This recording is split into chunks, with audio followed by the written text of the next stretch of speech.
This is our specific indicators.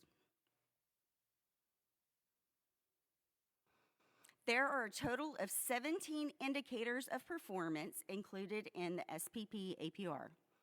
The indicators fall into two major categories. The indicators highlighted in blue on, I guess you can see, on this side, result. We have the graduation rate, indicator 2, the dropout rate, indicator 3, assessment, indicator 5, educational environments, indicator 6, educational environments for preschool, indicator 7, preschool outcomes, indicator 8, parent involvement.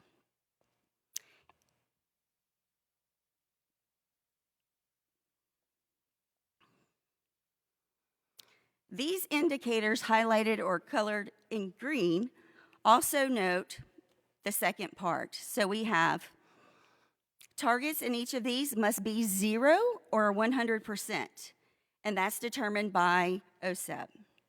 For instance, the target for indicator 9 is always 0%, which includes or indicates that the goal is always that the district will have no disproportionate representation of ethical and ethnic groups. Indicator 11 always has a target of 100%, which means the goal is that all initial evaluations must be completed within the 60 days of receiving parental consent to evaluate. Indicator 1, our graduation rate. The top line of the bar graph shows the rate of students with disabilities who exited special education since 2015-16 with a standard high school diploma. The blue line shows the target set by the state. Since 2015-16, Florida has met or exceeded the target each year.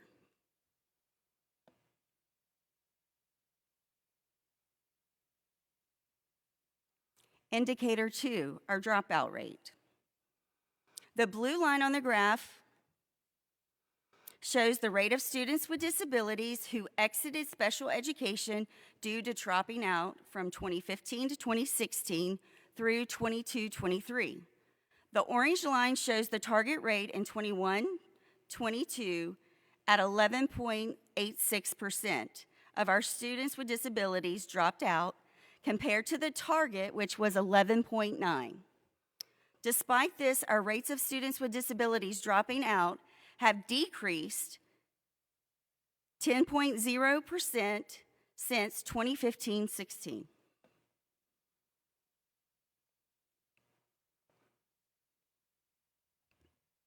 Educational environments. In Florida, students with disabilities in general education environments continue to increase. The graph depicts the trends over a 6-year period, rising from 73.7% to 78.91% in the 22-23 school year. Indicator 8 is our parent involvement. It measures the efforts of the state to involve parents in education of their students with disabilities. To collect these data, Florida utilizes the ESE Parent Survey.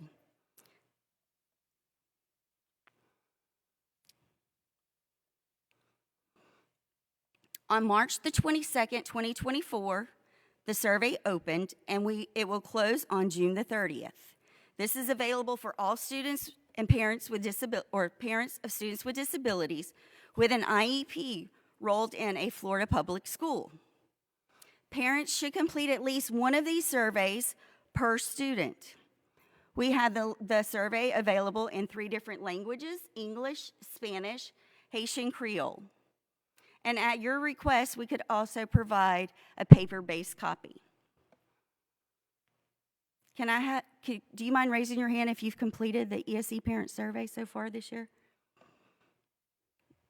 Great, please. If you haven't done so, I'll pause right here for just a moment. This is the QR code.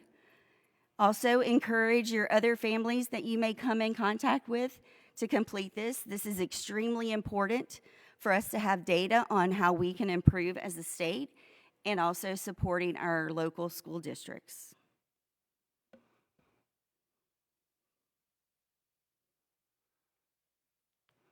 Indicator 13 is secondary transition.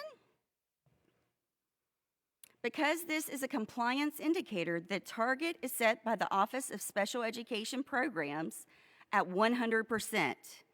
After experiencing a slight dip in 2021, this indicator is trending back upward at 97.9% compliant in 21-22.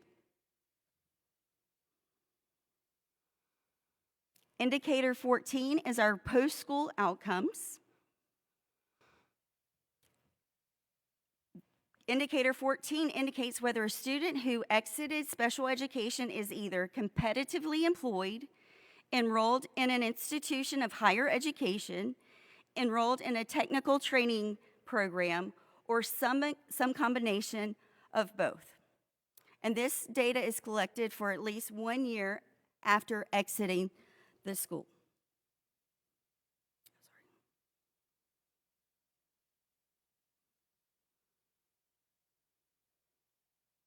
Sorry about that. Overall, 5-year trend data, we are continuing to find our students with disabilities continue their education and are securing employment 1 year after exiting special education at increasing rates. It is our goal to continue the upward trend year after year. So the green is those students who went to higher education. The blue represents higher education or competitively employed, and the gold is employed or continuing education. Some resources that you may find valuable. All of these links are on our Florida Department of Education website. So, of course, our B's homepage, the Office of K-12 School Choice, the Division of Vocational Rehabilitation, the Division of Blind Services, and the Division of Early Learning.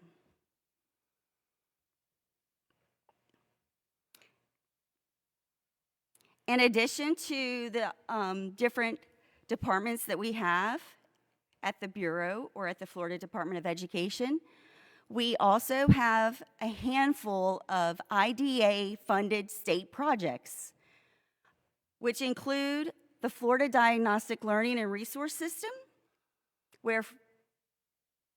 which is also known as Fiddlers. They have 4 major components. They have child find specialists, they have HRD specialists, human resource development specialists, they have parent services, and technology specialists. We also have the Center for Autism and Related Services, which is known as CARD. They do a lot of evaluations and support for our kids that have autism. They also help with some of the evaluations and also support teachers in the classroom. We have the Resource Materials and Technology Center for the deaf and hard of hearing. A lot of these projects, by the way, are in the exhibit booths. They also are doing a wide variety of different presentations throughout the conference. We also have the multi-agency network for students with emotional behavior disabilities, known as SEDNet. Learning Ally, which allows students access to audible books. The Florida Instructional Materials Center for the visually impaired. And the Access Project, which focuses on our students who have the most significant cognitive disabilities.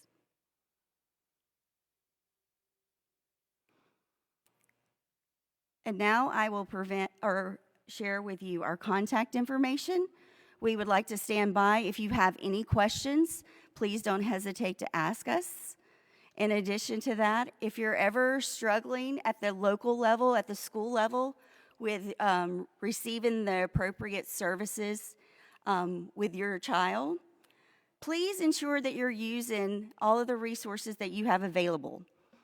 You can reach out to the principal, and then also ensure that you're reaching out to your district ESE director, and then always the Florida Department of Education. We take calls, and we will help you navigate through the system. Thank you.